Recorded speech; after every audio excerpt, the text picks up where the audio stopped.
The champagne glass shattered against marble floors. But that wasn't the sound that changed everything. It was the laughter that followed my husband's laughter as he kicked me in front of his friends at our company's biggest celebration of the year. What Marcus didn't know was that the woman he just humiliated owned everything he thought belonged to him. Every dollar in his bank account, every brick of his office building, every employee on his payroll, all of it funded by my $47 million inheritance that I'd kept secret for 3 years. He thought he was kicking a helpless housewife. He was actually declaring war on someone who controlled his entire world. My name is Sarah, and this is the story of how my cheating husband's cruelest moment became his biggest mistake, how his affair with our marketing director turned into federal criminal charges, how his plan to steal my fortune ended with him working night shifts at a warehouse while I built an empire from the ruins of our marriage. But here's what nobody expected, including me. The revenge I got wasn't what anyone saw coming. Not Marcus, not his mistress Isabella, not even my own mother who'd been pulling strings behind the scenes for months. This isn't just a story about catching a cheating spouse. This is about what happens when someone underestimates the quiet woman writing the checks, when charm and manipulation meet calculated justice, when the victim decides she's done being a victim. If you've ever been betrayed by someone you trusted completely, if you've ever wondered what real power looks like when it finally stops hiding, then you need to hear what happened next. Because this story has more twists than a soap opera and more satisfaction than any revenge fantasy you've ever imagined. Trust me, you won't see the ending coming. The champagne glass shattered against the marble floor of our Austin penthouse, its crystal fragments catching the city lights like broken promises. My hands trembled as I stared at my reflection in the bathroom mirror, forcing a smile across my lips with crimson lipstick. The bruise on my ribs was already darkening beneath my silk evening dress, a purple reminder of what my marriage had truly become. Tonight was supposed to be our triumph, the IPO announcement party, where Marcus would finally take TechFlow public, where we would celebrate 3 years of building something extraordinary together.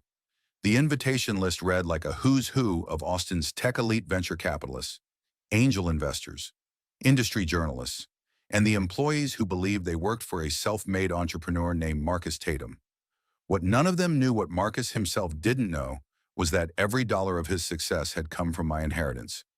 Every brick of the downtown office building, every piece of cutting-edge cloud computing equipment, every salary we paid to our 130 employees, all of it funded by the trust fund my grandmother had left me when she passed 5 years ago. My name is Sarah Winters, and until 8 weeks ago, I thought I was living a fairy tale. Marcus swept into my life during a tech conference in Silicon Valley, all charm and ambition, speaking passionately about revolutionizing cloud computing architecture with artificial intelligence integration. He had the vision, the drive, the charisma to make investors believe in impossible dreams. His presentations were masterful, his business plan was solid, and his passion was infectious. What he lacked was capital. What he needed was someone who believed in his dream enough to fund it without asking for credit or control. I provided that capital through carefully disguised channels, wanting him to feel like the brilliant entrepreneur he believed himself to be, wanting our marriage to be built on partnership rather than financial dependence.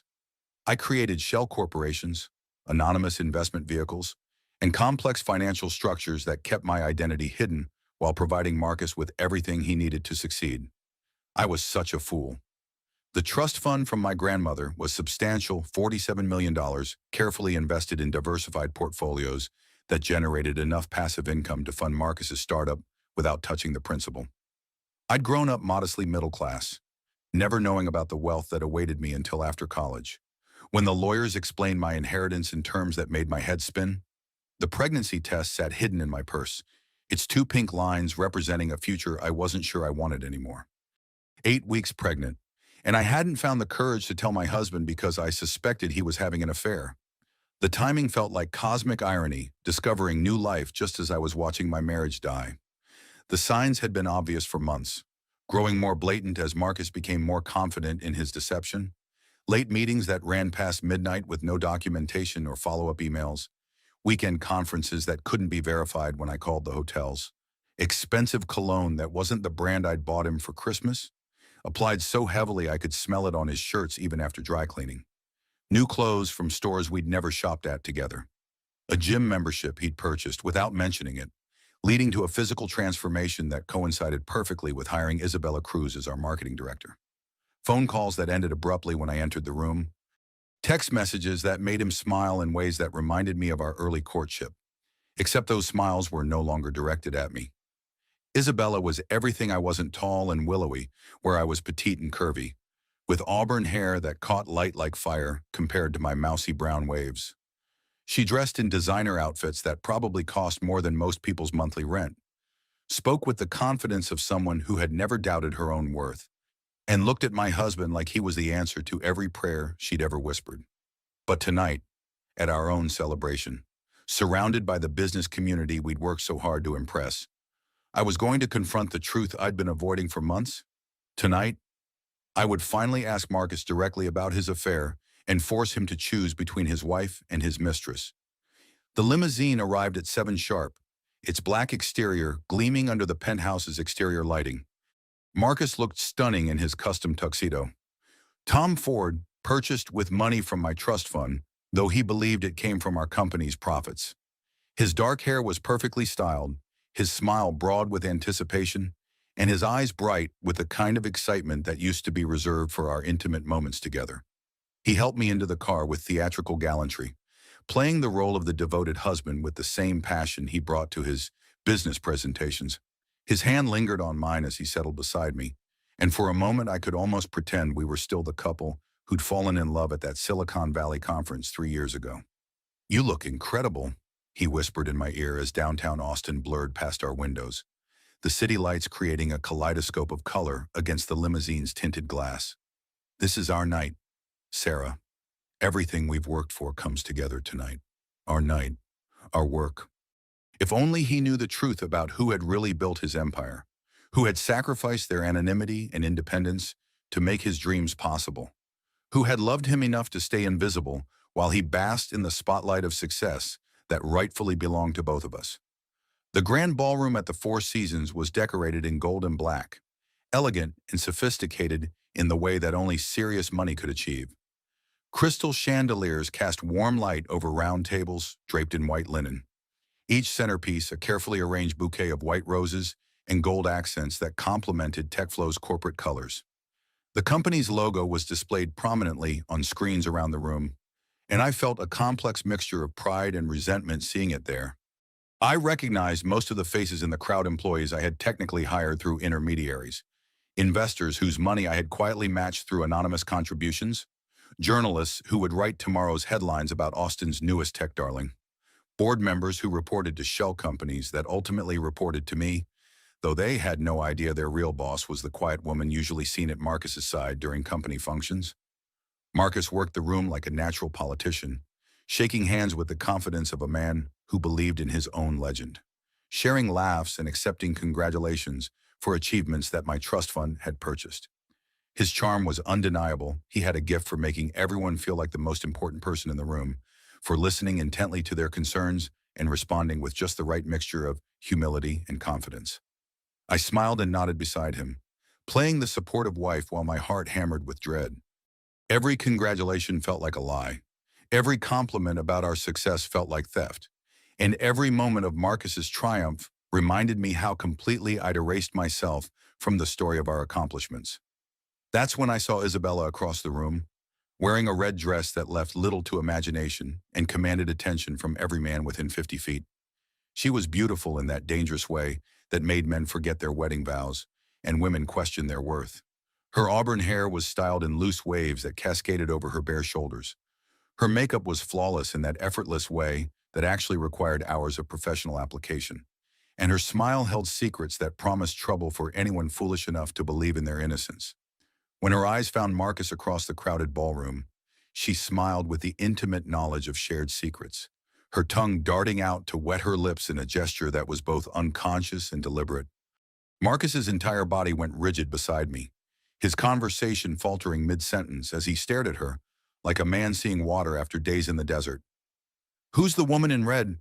I asked Jake Reynolds, Marcus's best friend and business partner, though Jake had no idea his salary was paid by my inheritance or that his stock options were ultimately controlled by my shell corporations. Jake was a good man, technically brilliant but lacking Marcus's natural charisma and business instincts. He'd been Marcus's college roommate, his first employee, and the closest thing either of us had to family since both our parents had passed away. If anyone would tell me the truth about what was happening in my own company, it would be Jake. Isabella Cruz, our marketing director, Jake replied, then leaned closer with the uncomfortable expression of someone who knew they were about to cause pain. Between you and me, Sarah, she's been spending a lot of private time with Marcus. I probably shouldn't say anything, but as your friend, I thought you should know. My stomach clenched with the confirmation I'd been dreading. What kind of private time? I've seen them together after hours, in his office with the door closed and the blinds drawn, at restaurants across town where they think no one from the company will recognize them. Last week I came back to the office late to grab some files and saw them. Jake trailed off, his cheeks reddening with embarrassment. Saw them what? Kissing in the conference room. More than kissing, actually. They were so wrapped up in each other they didn't hear me come in. The confirmation hit me like a physical blow, even though I'd suspected for months. Watching Isabella walk across the ballroom toward our table, her hips swaying with predatory confidence, I felt something cold and hard settle in my chest. This wasn't just suspicion anymore. This was knowledge, and knowledge demanded action. "Good evening, everyone," Isabella said when she reached our table, her voice husky and warm like expensive whiskey. "Marcus, you look very handsome tonight." The words were innocent enough, but the way she said them, with a slight breathiness that suggested intimacy, with eyes that lingered on his mouth before meeting his gaze, made them feel like a caress. Marcus's face flushed, but he couldn't look away from her. Neither could any of the other men at our table, which made Isabella's smile widen with satisfaction. "Isabella, this is my wife, Sarah," Marcus said, his voice slightly strained with the effort of appearing normal when every cell in his body was obviously screaming for the woman standing beside him. She extended a perfectly manicured hand, her red nail polish matching her dress and her lipstick in a way that spoke of careful coordination. "I've heard so much about you. Marcus talks about you constantly." "I'll bet he does," I thought, shaking her hand and noting that her grip was firm, confident, challenging. This wasn't a woman who backed down from anything she wanted, and it was clear she wanted my husband. "All good things, I hope," I replied, matching her smile while studying her face for tells, for any sign of guilt or discomfort at meeting the wife of the man she was sleeping with. "Oh, absolutely," Isabella laughed, a sound like wind chimes that made every man at the table lean slightly toward her. "He's always going on about how supportive you are, how you understand his dedication to work." Her eyes glittered with amusement that felt like mockery. "It must be so nice to have a husband who's so committed to his job." The double meaning wasn't lost on me, and from Jake's uncomfortable shift in his chair, it wasn't lost on him either. But the other men at our table, investors and board members, who saw Isabella as nothing more than an attractive employee paying their friend a compliment, remained oblivious to the knife she was sliding between my ribs with every word. Throughout dinner, I barely tasted the perfectly prepared salmon and risotto. My attention was fixed on the interplay between my husband and his lover, cataloging every glance, every smile, every casual touch that confirmed what Jake had told me. The way they looked at each other when they thought no one was watching, with the hungry intensity of new lovers who couldn't get enough of each other. The way Isabella's hand lingered on Marcus's arm when she leaned in to whisper something that made him laugh too loudly. The way he found excuses to touch her, adjusting her napkin when she dropped it, steadying her elbow when she reached for her wine glass, brushing an imaginary piece of lint from her shoulder. By the time dessert arrived, chocolate souffle that might as well have been cardboard for all I could taste, I felt nauseated, and not from morning sickness. "Ladies and gentlemen," the master of ceremonies announced as the waitstaff cleared our dessert plates, "it's time for our special presentation. Marcus Tatum, could you join me on stage?" My husband practically floated to the podium, basking in applause that my money had purchased, his smile broad and confident as he shook hands with the MC and accepted the microphone. He looked out over the crowd of employees, investors, and journalists with the expression of a man who had achieved everything he'd ever dreamed of. "Thank you all for being here tonight," Marcus began, his voice carrying easily through the packed ballroom. "When I started TechFlow 3 years ago, I had a vision of revolutionizing cloud architecture with artificial intelligence integration. I wanted to build something that would change how businesses think about data storage and processing. Started TechFlow. My vision, my revolution, my change. But I sat silently, my smile frozen in place, playing the role of the proud wife while my husband claimed credit for accomplishments that belonged to both of us. I couldn't have done any of this without the support of amazing people, Marcus continued, his gaze sweeping across the audience. My team, who believed in the vision even when it seemed impossible. My investors, who took a chance on an unproven startup.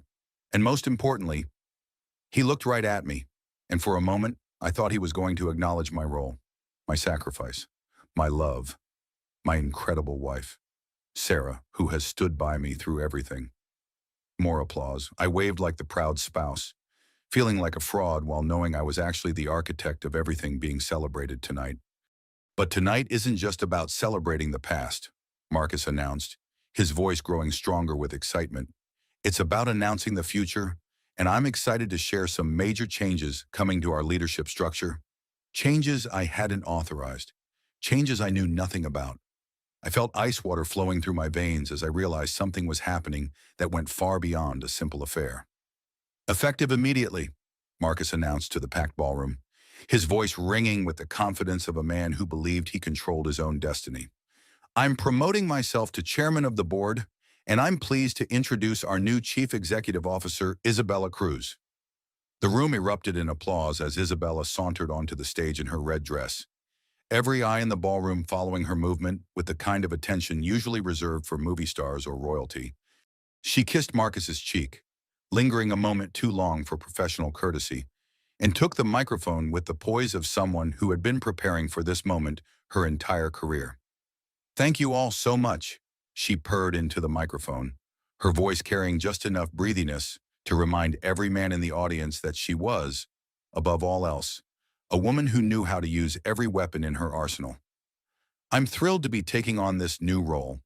Marcus and I have been working very closely together to ensure this transition goes smoothly. Working very closely together. The double meaning hit me like a slap, and from the knowing looks being exchanged around the room, I wasn't the only one who caught it. This wasn't just an affair announcement. This was a corporate coup, executed publicly and designed to humiliate me while elevating both Marcus and his mistress to positions of power they had never earned. I sat frozen in my chair, watching my husband and his lover accept congratulations from a crowd that included my own secretly funded employees. The applause seemed to go on forever, a thunderous endorsement of their betrayal that made my ears ring and my chest tighten with panic. This wasn't just adultery, this was theft on a massive scale. Marcus was trying to push me out of my own company, replace me with his mistress, and he was doing it publicly, in front of everyone who mattered in Austin's tech scene. But he had made one crucial mistake that would ultimately destroy him. He still didn't know who really owned everything. When Marcus and Isabella returned to our table, they were glowing with triumph, their hands intertwined in a way that left no doubt about the nature of their relationship.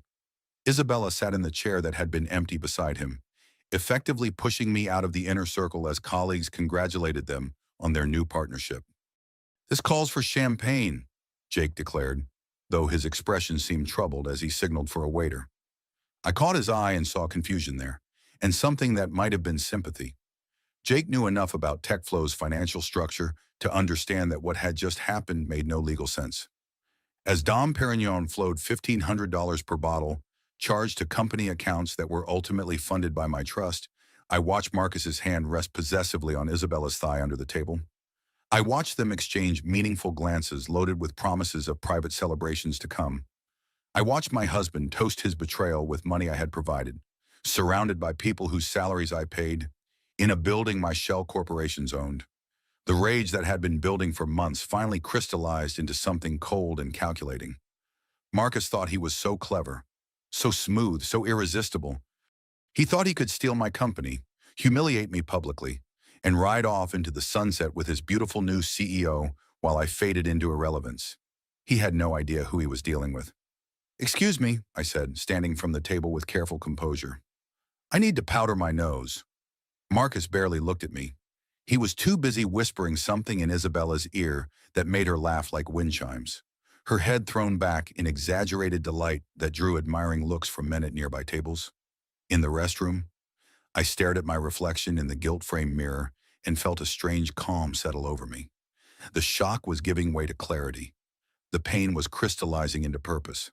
The woman looking back at me had kind eyes and a gentle smile. But underneath that surface, something harder was emerging. Marcus thought he'd married a naive trust fund baby who would quietly accept whatever scraps of dignity he chose to leave her. He was about to learn that still waters run deep, and that the woman who had funded his empire was perfectly capable of destroying it.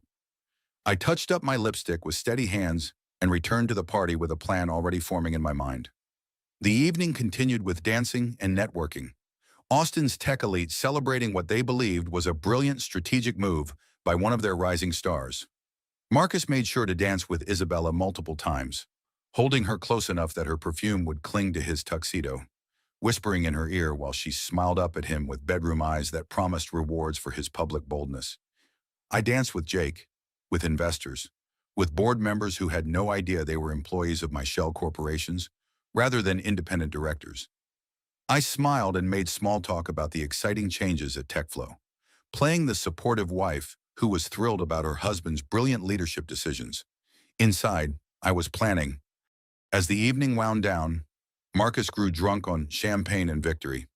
Isabella hung on his arm like a trophy, her red dress a beacon of conquest that announced to everyone present that she had won whatever competition she'd been engaged in. His friends and colleagues surrounded them, offering congratulations and talking excitedly about TechFlow's bright future under new management. That's when Marcus decided to make his final, fatal move.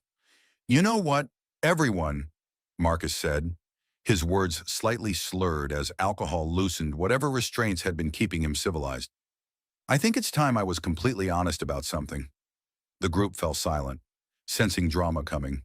Even Isabella looked surprised by his tone, her smile faltering slightly as she tried to gauge where he was going with this unexpected announcement. "Sarah," he called out, beckoning me with a crooked finger like he was summoning a servant. "Come here, honey."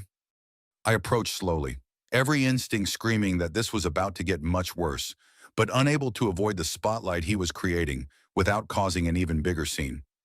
Marcus put his arm around my waist not lovingly, but possessively, his grip tight enough to keep me in place for whatever humiliation he had planned. Around us, investors and employees shifted uncomfortably, recognizing they were about to witness something that should have remained private. "I want everyone to know," Marcus began, his voice growing louder as alcohol and adrenaline combined to strip away whatever filter had previously governed his public behavior, "that my wife has been, how should I put this delicately, more of a hindrance than a help lately." Nervous laughter rippled through our group as Marcus tightened his grip around my waist, his fingers digging into my ribs hard enough to leave bruises. Isabella's eyes glittered with malicious delight, her red lips curved in a smile that suggested she'd been waiting for this moment for months. Around us, the crowd was growing larger as other party guests sensed drama unfolding and drifted closer to witness whatever spectacle Marcus was creating. I recognized faces from the business community, journalists with their phones discreetly positioned to capture whatever happened next.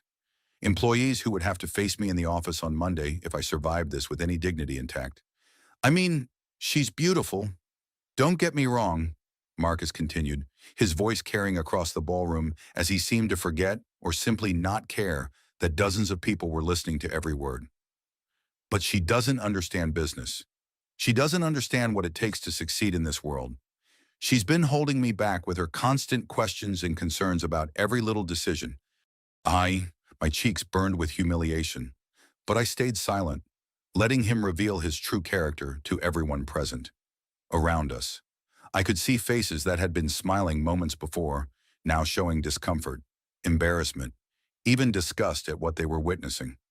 Jake looked mortified, his face pale as he watched his best friend destroy his marriage in public. Several investors had stepped away, unwilling to be associated with what was clearly a personal breakdown happening at a professional event.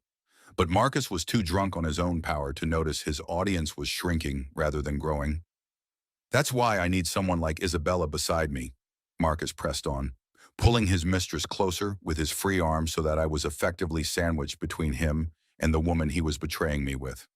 Someone who understands vision, who understands sacrifice, who understands what it means to build something revolutionary from nothing. From nothing, every word was a knife twist. Because Marcus knew, or thought he knew, that TechFlow had started with minimal capital and grown through his brilliant leadership. He had no idea that every dollar of growth had been carefully orchestrated by the woman he was publicly humiliating. So here's to new beginnings, Marcus declared, raising his champagne glass in a toast that felt more like a declaration of war. To leaving behind dead weight and embracing the future. That's when he did it, in front of his friends, in front of Isabella, in front of half of Austin's tech community. Marcus Tatum drew back his foot and kicked me in the ribs. The impact sent me stumbling backward, gasping in pain and shock as I fought to maintain my balance in high heels on the ballroom's polished floor. The sound of his Italian leather shoe connecting with my body was audible in the sudden silence that fell over our immediate area. Whoops, Marcus laughed, not even pretending it was an accident as he steadied himself against Isabella. Looks like you're in the way again. Honey? The silence stretched for what felt like hours but was probably only seconds. Jake stared in horror, his mouth open in disbelief that his best friend had just physically assaulted his wife in public. Several investors looked appalled, clearly recognizing they'd just witnessed something that crossed every line of decency. Even some of the employees who had been enjoying the party looked uncomfortable with what their CEO had just done, but Isabella smiled like she'd just witnessed a beautiful sunset, her phone already in her hand as she discreetly recorded the aftermath of my humiliation for what I would later learn was her private social media accounts, where she bragged to friends about helping put me in my place. I pressed my hand to my ribs, feeling fire spread through my torso where Marcus's shoe had connected with bone. Tears of humiliation and rage burned my eyes, but I refused to let them fall. I would not give him or Isabella the satisfaction of seeing me break down completely. You're right, Marcus, I said quietly, my voice somehow steady despite the turmoil raging inside me. I have been in the way, but not anymore. I turned and walked away from the group, away from the party, away from the husband who had just shown me and everyone else exactly who he really was. Behind me, I could hear nervous chatter resuming as Marcus and his friends tried to pretend that what had just happened was somehow normal or acceptable. They had no idea what they had just unleashed. The limousine ride home was silent, except for Marcus's occasional drunken laughter as he texted someone, undoubtedly Isabella, probably making plans for how they would celebrate his liberation from the burden of pretending to love his wife. I sat as far from him as possible in the spacious back seat, my ribs aching with every bump in the road. My mind already 3 moves ahead in a game he didn't even know we were playing. You know, Marcus slurred as we pulled through the gates of our Westlake Hills estate. Tonight went even better than I imagined. Isabella was incredible up there. Wasn't she so professional, so competent, so perfect for the role? He paused, looking at me with eyes that held no trace of the man I'd fallen in love with.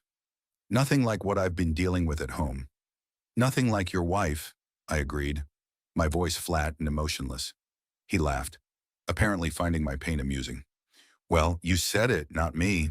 Not? The car stopped in our circular driveway, and I slipped out before the driver could open my door. Walking quickly to our front entrance, while Marcus fumbled with tipping the driver and probably texting Isabella about extending their evening together. My hands shook as I unlocked the front door, not from fear or sadness, but from anticipation. Marcus thought he had won tonight. He thought he'd successfully humiliated me into submission while positioning himself and his mistress for a triumphant takeover of everything we'd built together. He had no idea he'd just walked into checkmate.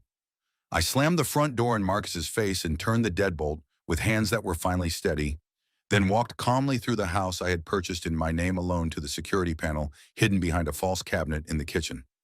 With deliberate precision, I entered the master code that activated every electronic lock on the property, the front gate, the garage doors, even the pool house where Marcus sometimes retreated when he wanted to make business calls in private. The soft beep of confirmation told me that Marcus was now locked out of what he believed was his own property, trapped in our circular driveway with nowhere to go except back to whatever hotel room or apartment Isabella maintained for their affairs. Through the kitchen window, I could see him trying his key in the front door. his confusion gradually turning to anger as he realized none of his access codes were working. His voice was muffled through the reinforced glass, but I could make out enough words to understand he was demanding I let him in, threatening legal action, alternating between rage and disbelief. I ignored him completely and began making phone calls. The first call was to James Mitchell, who had been my grandmother's attorney for 20 years before becoming mine. Despite the late hour, it was nearly midnight, he answered on the second ring, because he understood that middle-of-the-night calls from clients who controlled nine-figure trusts were never casual social calls. "Sarah, what can I do for you?" His voice was professionally alert, despite the late hour. "James, I need you to implement the financial protection protocols we discussed when I got married. All accounts associated with Marcus Tatum need to be frozen immediately, personal and business. Everything." There was a brief pause as James processed the implications of my request. "May I ask what's precipitated this action?" I touched my ribs gingerly, already feeling them stiffen with what would be spectacular bruising by morning. "Let's just say our marriage has taken an unexpected turn, and I need to protect the assets that were always mine to begin with." "I understand. How quickly do you need this implemented? Preliminary freezes within the hour, full documentation and legal notifications by morning. And James and I also need you to contact the board members of TechFlow's shell corporations. There was an unauthorized leadership announcement tonight that needs to be immediately reversed." "Reversed how?" "Marcus announced that he was promoting himself to chairman and installing his mistress as CEO. Since he has no legal authority to make either of those decisions, I need the real board to issue a statement clarifying the actual chain of command." "Understood. Anything else?" "Yes. I need you to prepare divorce papers, complete asset protection, acknowledging that all marital property was acquired through my separate trust assets. I want Marcus to walk away with exactly what he brought to the marriage, which was nothing." Us. The second call was to my security company, a firm that specialized in protecting high net worth individuals from various threats. Within 30 minutes, they would have technicians at my house changing every lock, resetting all access codes, and installing additional cameras with facial recognition software. Marcus's keys and codes would become worthless pieces of metal and meaningless numbers. The third call was to my private investigator, a former FBI agent named Margaret Stone, whom I'd hired 3 months ago when I first suspected Marcus's infidelity. Margaret had been gathering evidence ever since, building a comprehensive file that would destroy Marcus's reputation and potentially result in criminal charges for his misuse of company resources. "Margaret, it's Sarah. I need everything you have on Marcus and Isabella Cruz. Photos, recordings, financial documentation, everything." "I've got plenty," Margaret's gravelly voice confirmed. She'd been a federal agent for 20 years before going private, and she had the methodical thoroughness that came from building cases that had to hold up in court. Hotel receipts, credit card statements showing personal charges to business accounts, some very compromising photographs, and recordings of conversations that prove they've been planning this takeover for months. Recordings. "Your husband isn't as smart as he thinks he is. Isabella has been bragging to friends about her conquest, and some of those friends are more interested in protecting themselves than protecting her.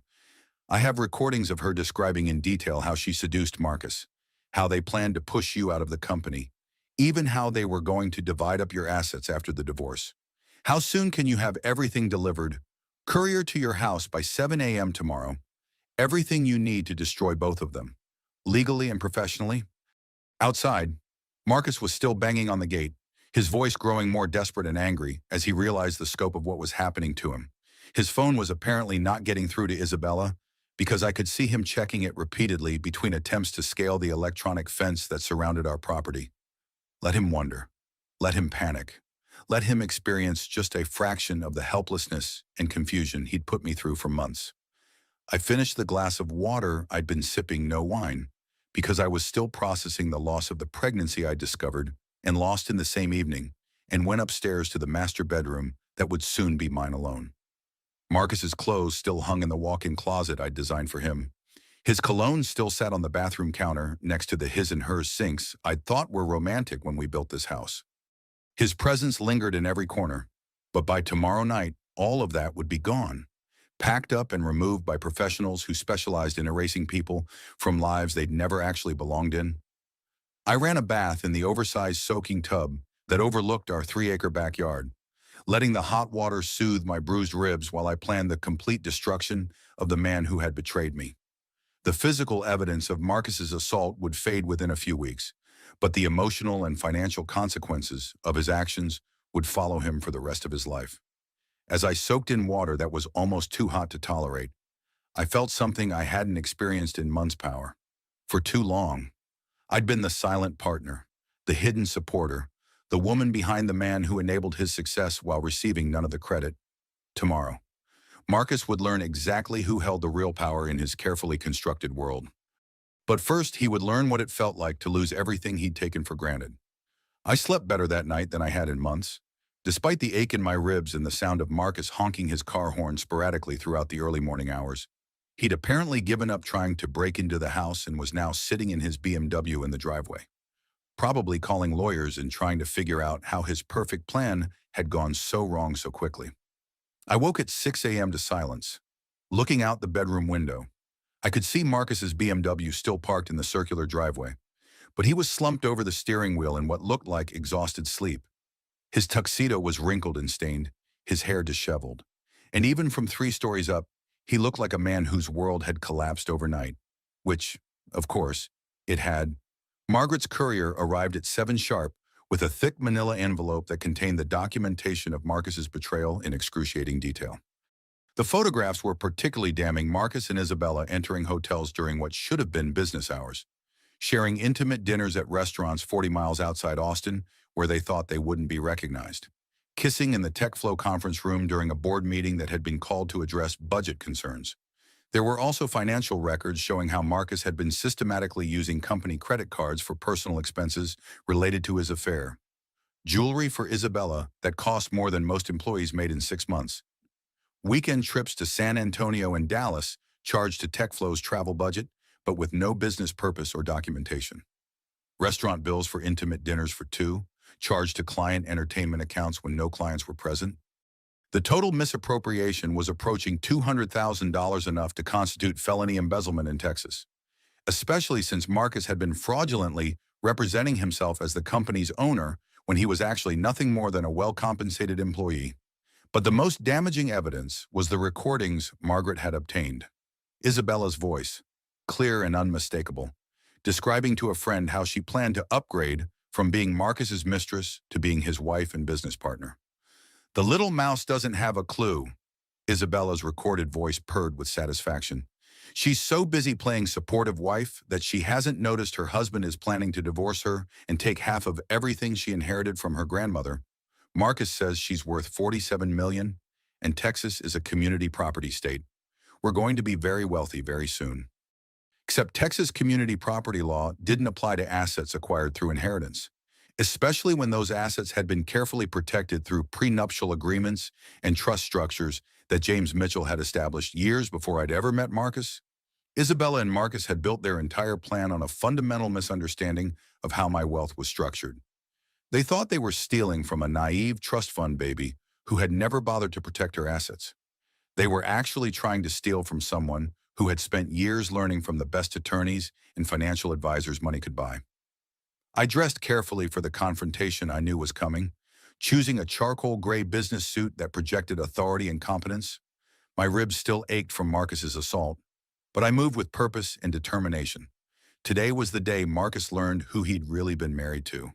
At 8 a.m., I walked out my front door and approached Marcus's car. He was awake now, his bloodshot eyes tracking my movement as I tapped on his window with one perfectly manicured fingernail. "We need to talk," I said when he rolled down the window. "About damn time," Marcus snarled, climbing out of his BMW with movements that spoke of a night spent sleeping in uncomfortable positions. "What the hell is wrong with you, Sarah? You can't lock me out of my own house. You can't freeze my credit cards. This is insane." "Nothing is wrong with me, Marcus. I'm finally thinking clearly for the first time in years." "Thinking clearly? You've lost your mind. Isabella is worried sick about you. We both think you might be having some kind of breakdown." I almost laughed at the idea that Isabella was worried about anything other than how my actions might affect her own plans. "Actually, I think Isabella has more immediate concerns than my mental health, I handed him a copy of the photographs and financial records Margaret had compiled, watching his face change from anger to confusion to dawning horror as he realized what he was looking at. Where did you get these? I've had you under surveillance for months. Marcus, I knew about the affair, I knew about the embezzlement, and I knew about your plan to steal my inheritance and run away with your mistress. Marcus stared at the photographs of himself and Isabella in compromising positions, his face cycling through emotions like a slot machine settling on bankruptcy. This is illegal.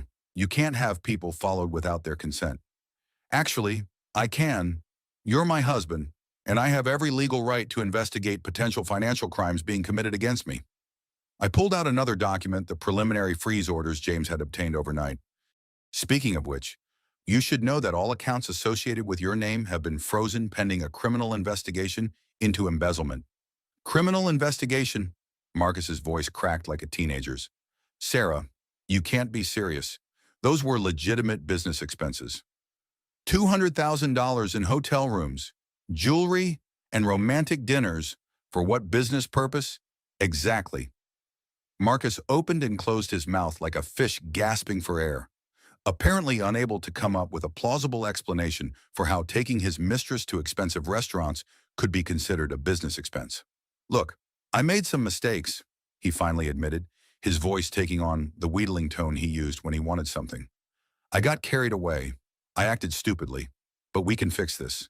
We can go to counseling. I can make it up to you. I can cut all contact with Isabella. It's too late for that. Marcus. I handed him another document, divorce papers, that had been drawn up according to the prenuptial agreement he'd apparently forgotten existed.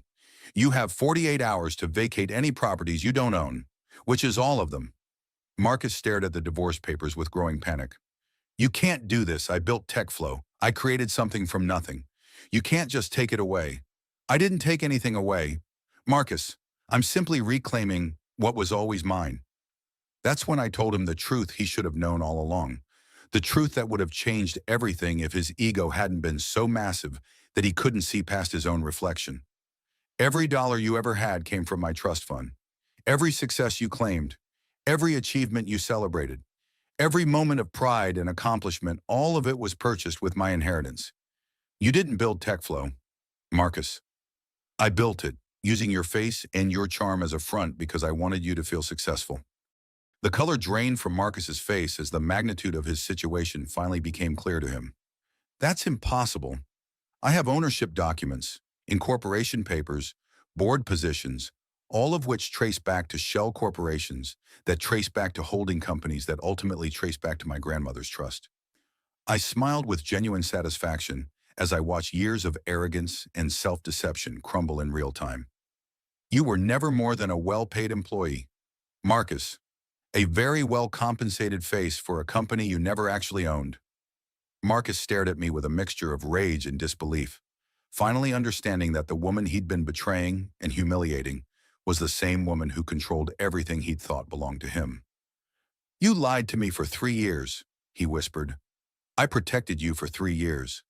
I let you believe you were successful because I loved you and wanted our marriage to work. But last night, when you kicked me in front of your friends and your mistress, when you humiliated me publicly while announcing your plan to replace me with another woman, that's when I decided it was time for you to learn the truth. But even as I savored Marcus's shock, I had no idea how much more complex this situation was about to become. 3 days later, I received a phone call that made my blood run cold and reminded me that in chess, sometimes the pieces you think you control are actually being moved by players you can't see. Sarah, we have a serious problem.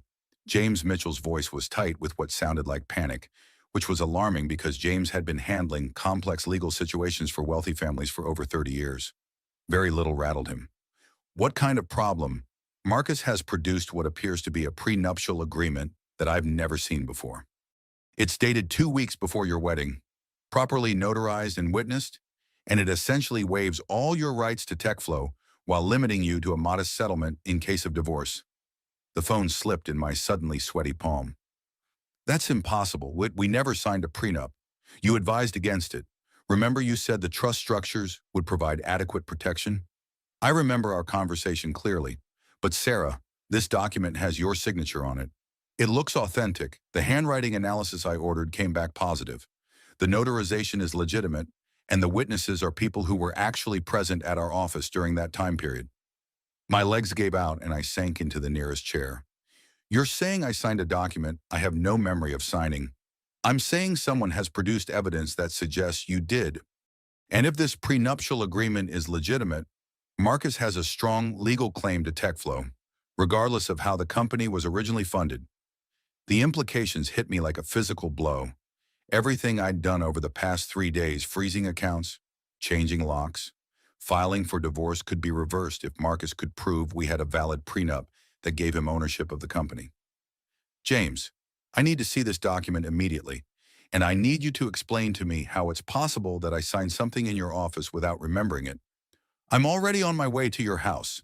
I hung up and immediately called Margaret, my private investigator. If Marcus had somehow forged my signature on a prenuptial agreement, she would be able to prove it. Margaret had contacts in forensic handwriting analysis, document authentication, and fraud investigation that rivaled what law enforcement agencies used. Margaret, I need you to investigate something urgently. Marcus claims we signed a prenup that I have no memory of signing. I need to know if it's genuine or forged. I'll start making calls immediately. But Sarah, you should know I've been getting some strange inquiries about my investigation into Marcus. Someone else has been asking questions about what I've uncovered. What kind of someone? Professional someone? The kind of someone who knows how to ask questions without revealing who they're asking for. I think you might have other enemies in this situation besides your husband and his mistress. Other enemies? The phrase sent chills down my spine as I considered who else might have motivations to destroy my marriage and steal my assets. Business competitors, perhaps, or someone from Marcus's past who saw an opportunity to profit from our divorce. When James arrived an hour later, he brought a file that contained the most professionally executed fraud I'd ever seen. The prenuptial agreement looked completely legitimate, proper legal language, appropriate signatures, official notarization, but as I stared at what was supposedly my own signature, I felt certain I'd never seen this document before. James, I need you to be completely honest with me. Is there any possibility that I could have signed this and forgotten about it? Any medication or stress or circumstance that might have affected my memory? James studied my face carefully before answering. Sarah, I've known you for 15 years. You've never signed any document in my office without reading every word at least twice and asking detailed questions about the implications.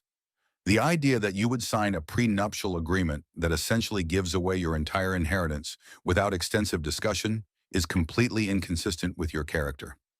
So it's forged? I believe so, but it's a very sophisticated forgery.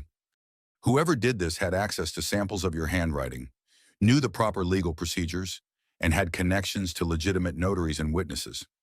Who could have arranged something like this? Someone with significant resources and detailed knowledge of your personal and financial situation? Someone who's been planning this for months or even years? The pieces were starting to form a picture I didn't want to see. Marcus wasn't smart enough to orchestrate this level of sophisticated fraud on his own. Isabella was manipulative and ambitious, but she'd only been in our lives for 4 months. This prenuptial agreement was supposedly signed 3 years ago, which meant someone else was pulling strings I hadn't even known existed. There's something else, James continued, his expression growing even more grave. I've been contacted by another attorney who claims to represent your interests, someone you supposedly hired 6 months ago to handle your divorce proceedings. That's impossible. You're the only attorney I've ever hired. That's what I told them.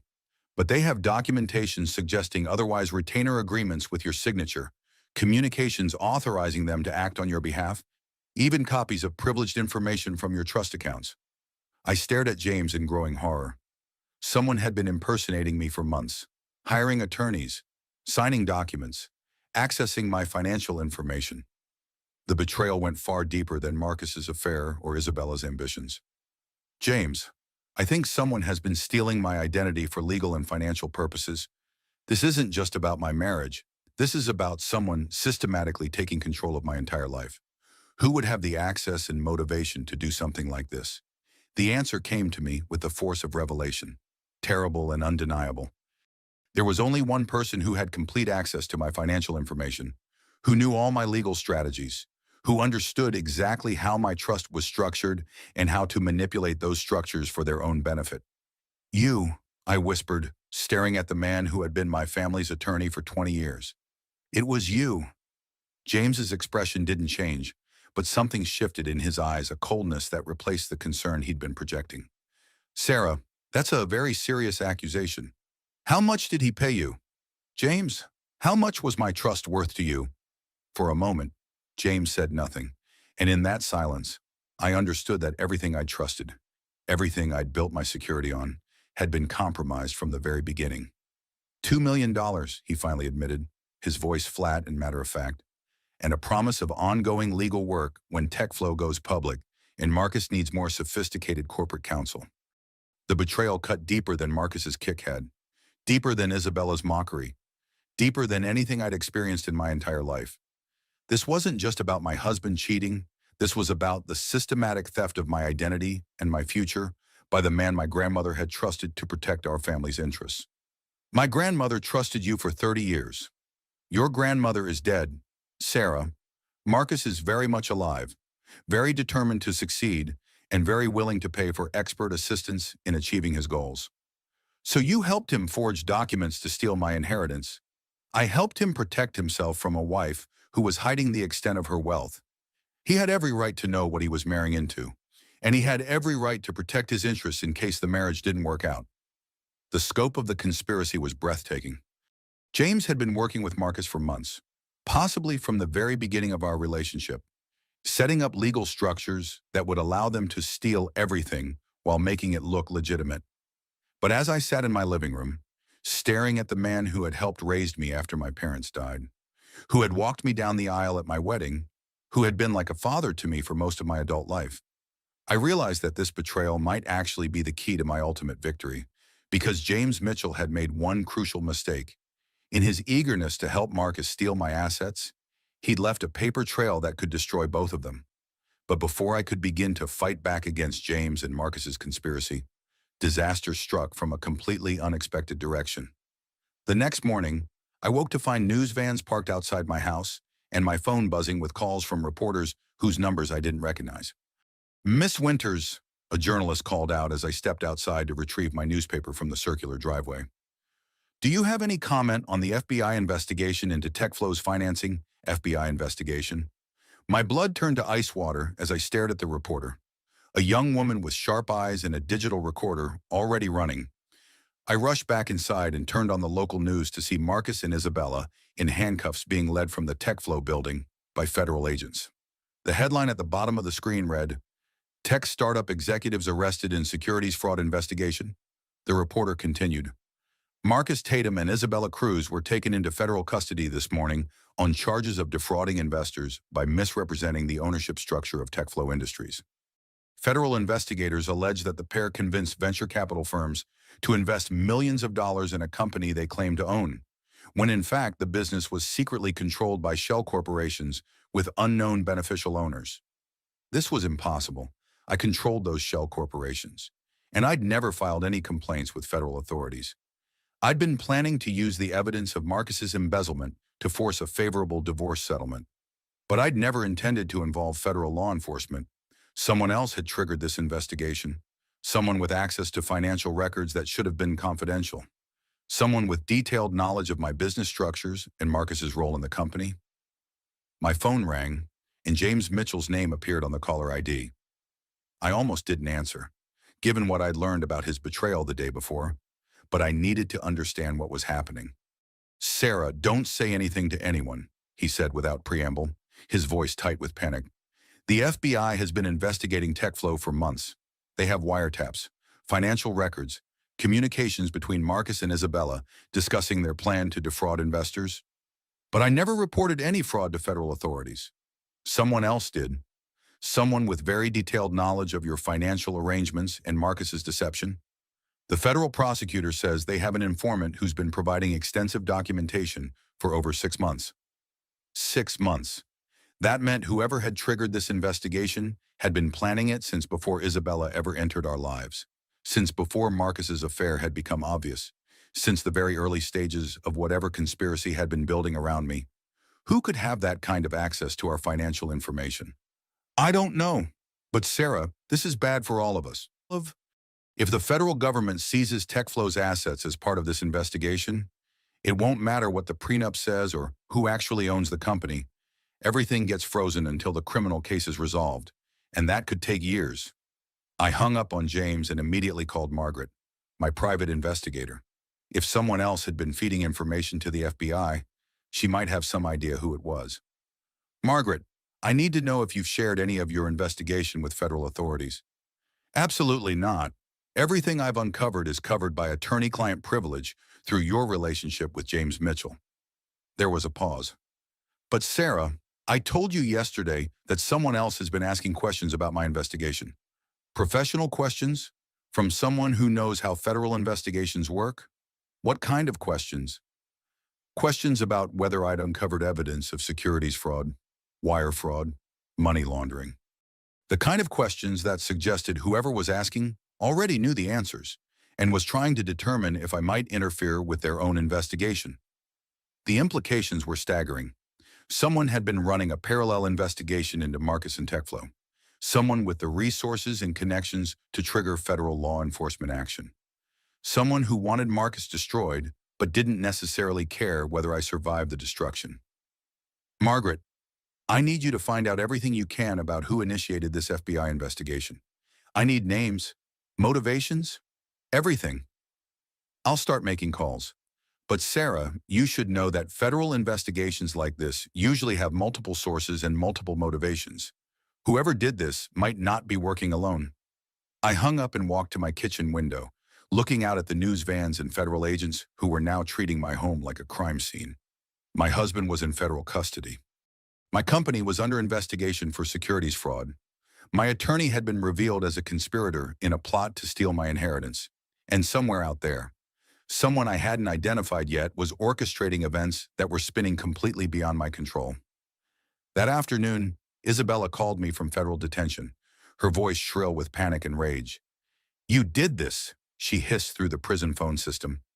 You destroyed everything because you couldn't handle losing Marcus to a better woman. I didn't report you to the FBI, Isabella. I had no idea this investigation was happening until I saw it on the news. Bullshit. Who else would? She stopped mid-sentence, and I could practically hear the gears turning in her head as she considered other possibilities. Unless, oh my God, your mother. My mother. I hadn't spoken to Diane Winters in over 2 years, not since our last argument about my decision to marry Marcus.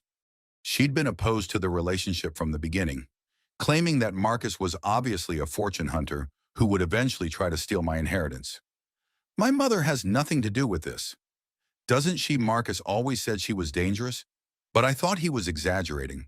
The famous Diane Winters, the woman who destroyed 3 competitors through hostile takeovers and federal investigations.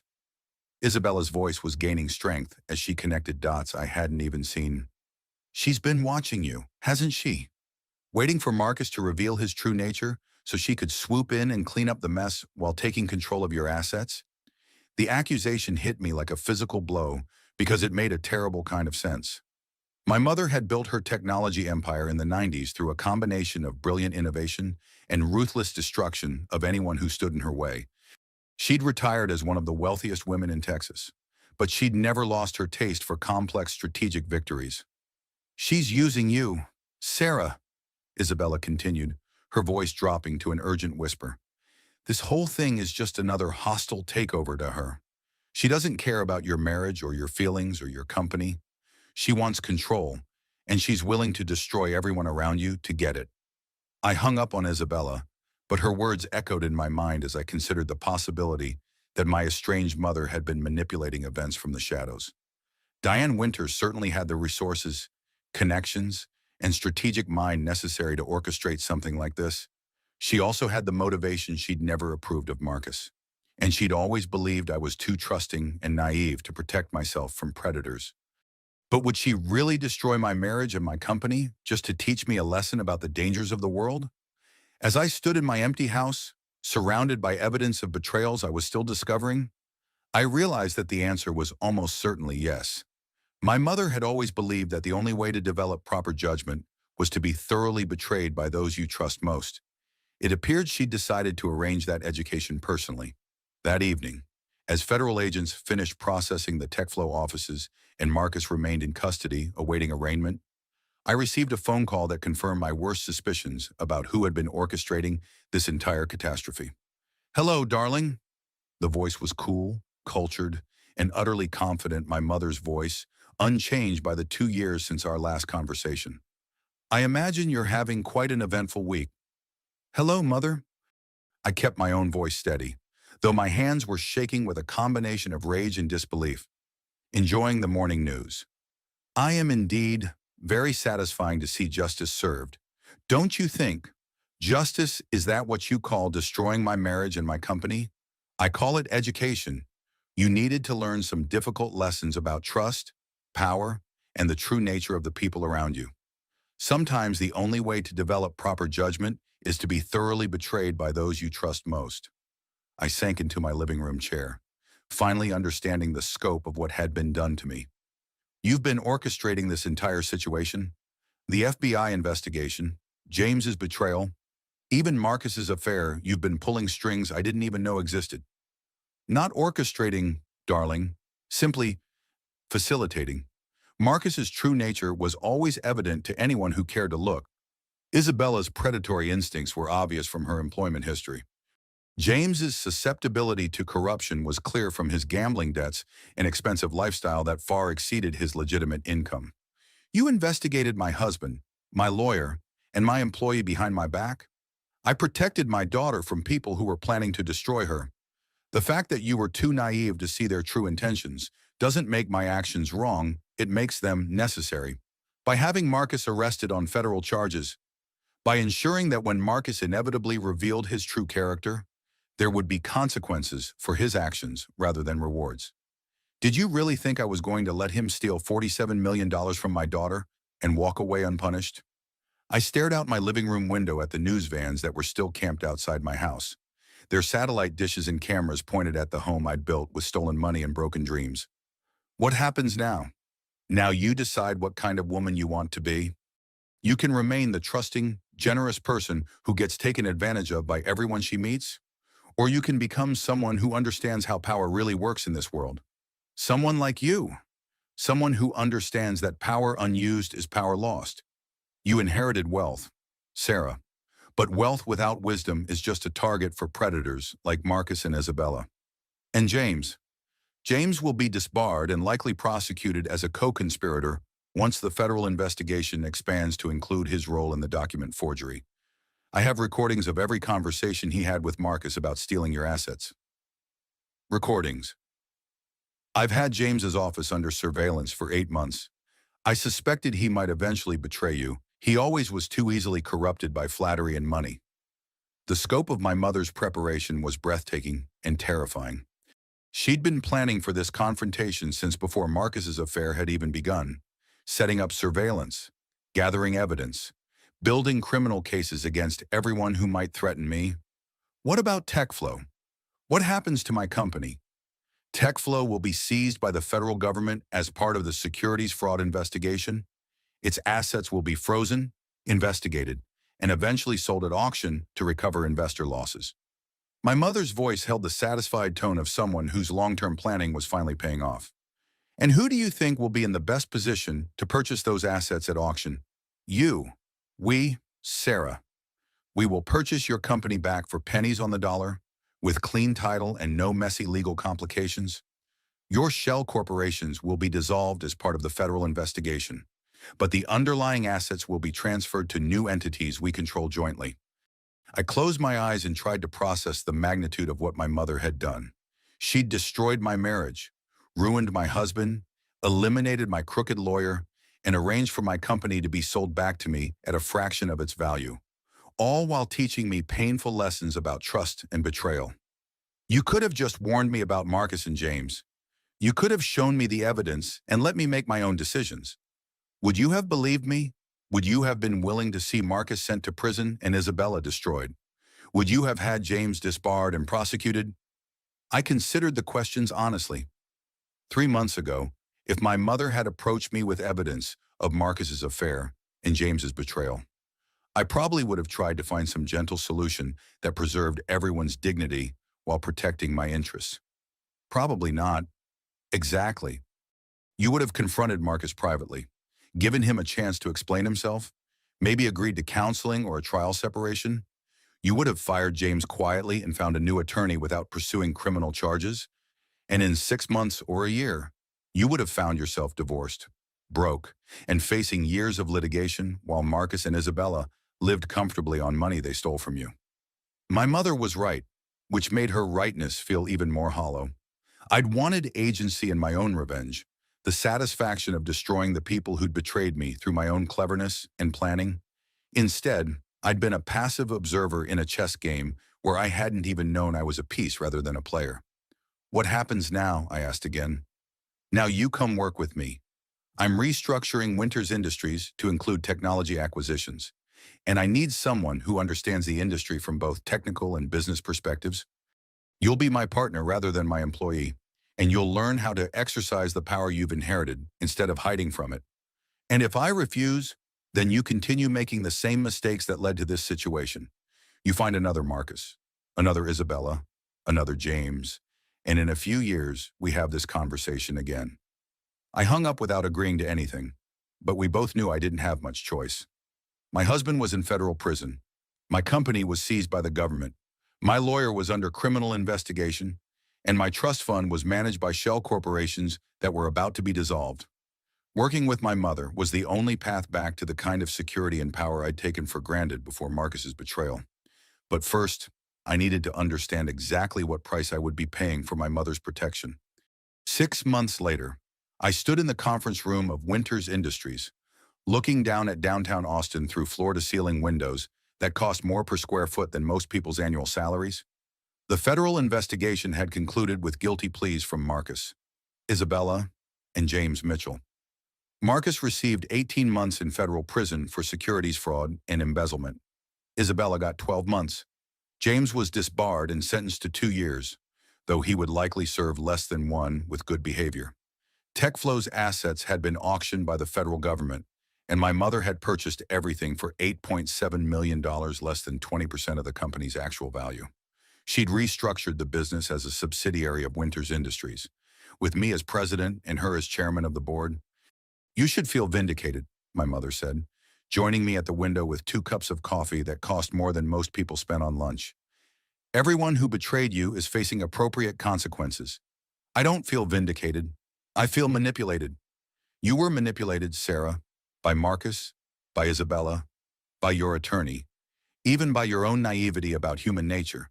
I simply used their manipulation against them more effectively than they used yours against you. Without my consent, without even telling me what you were planning, if I'd told you my suspicions about Marcus 6 months ago, would you have agreed to federal prosecution? Would you have been willing to see him sent to prison? I considered the question honestly. 6 months ago, I'd still been in love with the man I thought Marcus was, still hoping our marriage could be saved, still naive enough to believe that confronting problems directly would lead to honest solutions. Probably not. Exactly. You would have tried to find some gentle resolution that preserved everyone's dignity while protecting your assets. That's admirable in theory, but it's also how wealth gets stolen and naive people get destroyed by those who understand power better than they do. My mother was right, but her rightness felt hollow. I'd wanted to be the architect of my own revenge, to experience the satisfaction of outmaneuvering the people who'd betrayed me through my own intelligence and planning. Instead, I'd been protected like a child while adults handled the difficult decisions. What happens now? I asked, though I already knew the answer. Now you learn how to be the kind of woman who doesn't need protection because she's too dangerous to cross. You learn how to see people's true motivations before they can use those motivations against you. You learn how to exercise power instead of hiding from it. That afternoon, I received an unexpected visitor that reminded me why I'd needed my mother's protection in the first place. Jake Reynolds stood in my office doorway, looking nervous and ashamed, carrying a manila folder that contained his resignation letter and a personal apology for his failure to warn me more forcefully about Marcus's affair. "I know you probably don't want to see me," he said, settling into the chair across from my desk. I know I should have done more to protect you from what Marcus and Isabella were planning. You tried to warn me, Jake. I wasn't ready to hear what you were trying to tell me. I was a coward. I knew what was happening, and I didn't speak up forcefully enough because Marcus was my friend, and I didn't want to believe he could be that cruel. I studied Jake's face, looking for signs of deception or hidden agenda. He'd been the only person in Marcus's inner circle who'd shown any integrity during the crisis. The only one who tried to alert me to the affair even when it cost him his friendship with Marcus. There's a place for you here if you want it, I said, surprising myself with the offer. TechFlow is being rebuilt as part of Winters Industries, and we need people who understand both the technology and the industry. After everything that happened, especially after everything that happened, I need people around me who choose integrity over loyalty to friends who don't deserve it. I need people who understand that sometimes doing the right thing means accepting that people you care about are capable of terrible choices. Jake accepted my offer, and over the following months, he became my closest advisor and the person I trusted most to help rebuild what Marcus had destroyed. He brought technical expertise, industry connections, and most importantly, the hard-won wisdom that comes from watching someone you trust destroy themselves through their own poor choices. 2 years later, I stood on the balcony of my new office, looking out over the Austin skyline as the sun set over a city where I was no longer known as Marcus Tatum's naive wife, but as Sarah Winters, co-owner of one of Texas's most successful technology companies. Phoenix Technologies, the company we'd built from TechFlow's ashes, employed over 300 people across 4 states and was on track to generate over $50 million in revenue within the next fiscal year. Under my leadership and Jake's technical direction, we'd grown far beyond anything Marcus had ever imagined possible. The business world had embraced my transformation from victim to victor, and I'd become something of a symbol for women who refused to be destroyed by betrayal. Speaking engagements, magazine covers, and consulting opportunities flowed toward me like recognition that was long overdue. But the sweetest vindication was simpler and more personal. Marcus had been released from federal prison 8 months ago. He now worked the night shift at a warehouse outside San Antonio, living in a studio apartment and driving a 15-year-old Honda that barely passed state inspection. He'd tried to contact me several times through intermediaries, offering apologies and begging for reconciliation, but I'd ignored every attempt. He was no longer worthy of my attention, positive or negative. Isabella had served her sentence and tried to rebuild her career under an assumed name. But the business world has a long memory for scandal, especially when that scandal involves federal criminal charges. Last I'd heard through industry gossip, she was working as a bartender in a small town in New Mexico, her dreams of power and luxury permanently shattered by her own greed and poor judgment. James Mitchell had been disbarred and spent 14 months in federal prison. He now worked as a paralegal for a personal injury firm, his prestigious legal career destroyed by his decision to prioritize easy money over professional ethics. My mother and I had developed a working relationship that would never be warm, but was built on mutual respect and shared goals. She taught me that survival in business sometimes requires ruthlessness, while I'd reminded her that victory without some measure of compassion is ultimately hollow. "Miss Winters, your 3 o'clock appointment is here," my assistant announced through the intercom. "Send her in." Shorty, The door opened to admit a young woman who looked remarkably familiar, not in physical appearance, but in the defeated posture and frightened eyes that I remembered from my own reflection during the worst days of my marriage. She was probably 30, with dark hair and the kind of expensive clothes that suggested wealth, but not the confidence that should come with it. Behind her walked an older man, who was clearly her attorney, carrying files that probably contained evidence of betrayal similar to what I'd experienced. "Miss Winters," the attorney began, "this is Jennifer Martinez. She's in a situation very similar to what you experienced with your ex-husband." I gestured for them to sit and listened as Jennifer told her heartbreakingly familiar story. A wealthy young woman who'd fallen in love with a charming entrepreneur, funded his business ventures while staying in the background, only to discover he was planning to divorce her and claim half of everything she owned while continuing his affair with his business partner.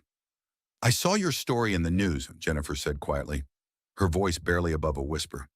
"I need to know, is it possible, can someone like me really fight back and win?" I smiled and reached for a legal pad, feeling the satisfaction that comes from turning painful experience into useful knowledge. Jennifer, let me tell you something I learned the hard way. Power that's hidden is power that can be stolen, but power that's acknowledged, documented, and legally protected, that's power that can change the world. Over the next 2 hours, I outlined a strategy that would not only protect Jennifer's assets, but would expose her husband's infidelity and financial misconduct in ways that would end his ability to victimize other women. It felt good to use my hard-won knowledge for justice, rather than just revenge, to help another woman avoid the mistakes I'd made while achieving the victory I'd ultimately claimed. As Jennifer and her attorney left, I returned to my balcony overlooking downtown Austin. The sun was setting over the city, painting the sky in shades of gold and crimson that reminded me of the fire that had been forged in my chest the night Marcus kicked me in front of his friends and mistress. Somewhere out there, Marcus was probably sitting in his studio apartment after another 10-hour shift at the warehouse, wondering how his perfect plan had crumbled so completely. Somewhere else, Isabella was learning that consequences eventually catch up to everyone, no matter how beautiful or manipulative they think they are. And here I was, standing in the center of an empire I'd built from the ashes of my destroyed marriage, helping other women find their own strength and power while building something far more valuable than anything Marcus had ever imagined possible. My phone buzzed with a text from an unknown number. Miss Winters, my name is Catherine Walsh. I read about you in Forbes magazine. I think I need your help. My husband doesn't know I own the pharmaceutical company he thinks he's running. He just announced his engagement to his secretary. Can we meet? I smiled and typed back immediately. My office tomorrow at 10 a.m. Bring all your financial records and documentation of your husband's infidelity. Time to teach another man that there are consequences for betraying powerful women. Marcus had thought he could break me, humiliate me, steal from me, and discard me like yesterday's newspaper. Instead, he'd freed me to become something magnificent and unstoppable. He'd wanted to leave me behind as dead weight, convinced that I was nothing more than a trust fund baby who would collapse without his guidance and protection. Instead, he'd given me the motivation to become the kind of woman who turns betrayal into triumph, who transforms pain into power, and who helps other women do the same. The irony was perfect. In trying to destroy me, Marcus had created his own worst nightmare, a woman who was not only wealthy and intelligent, but who now understood exactly how cruel and manipulative people could be. A woman who had learned to see through charm and charisma to the motivations beneath. A woman who would never again be anyone's victim. As night fell over Austin, I stood in my office surrounded by the empire I'd built from betrayal, knowing that this was just the beginning. There were more women out there like Jennifer, like Catherine Walsh, like the woman I used to be, wealthy but naive, powerful but hidden, generous but unprotected. And there were more men out there like Marcus, charming but empty, ambitious but unscrupulous, willing to steal from the women who loved them if they thought they could get away with it. My mission was clear: to ensure that fewer women fell victim to such predators, and that when they did, they had the resources and knowledge necessary to not just survive the betrayal, but to transform it into something better than what they'd lost. Marcus had kicked me in front of his friends because he thought it would demonstrate his power over me. Instead, it had been the moment I'd finally understood that the only person who could protect Sarah Winters was Sarah Winters herself. And my revenge had been everything he never expected, not the desperate actions of a woman trying to win back her husband's love, but the calculated moves of someone who had finally learned to value herself more than she valued other people's approval. The champagne glass had shattered that first night, its fragments catching the light like broken promises. But from those fragments, I'd built something far more valuable than the marriage I'd lost. I'd built a life that was entirely, completely, magnificently mine. And that's how a woman who was kicked in front of her husband's friends ended up owning an empire while he works the night shift at a warehouse. Sometimes the best revenge isn't what people expect, it's giving them exactly what they deserve. What did you think of Sarah's transformation? Have you ever been in a situation where someone completely underestimated you? Drop a comment below and share your thoughts. I read every single one. If this story kept you on the edge of your seat, smash that like button to help other people discover it. Stories like Sarah's deserve to be heard, and your support helps us share more incredible tales of justice, revenge, and women who refuse to stay quiet. Don't forget to subscribe and hit the notification bell because we post new revenge stories every week. From cheating spouses to toxic bosses to fake friends who get exactly what's coming to them, we've got the stories that will restore your faith in karma. Share this video with someone who needs to hear that being underestimated can be the greatest advantage of all. Sometimes the people who hurt us the most end up giving us the motivation we need to become unstoppable. Thanks for listening to Sarah's story. Until next time, remember still waters run deep, and the quiet ones are often the most dangerous. See you in the next one.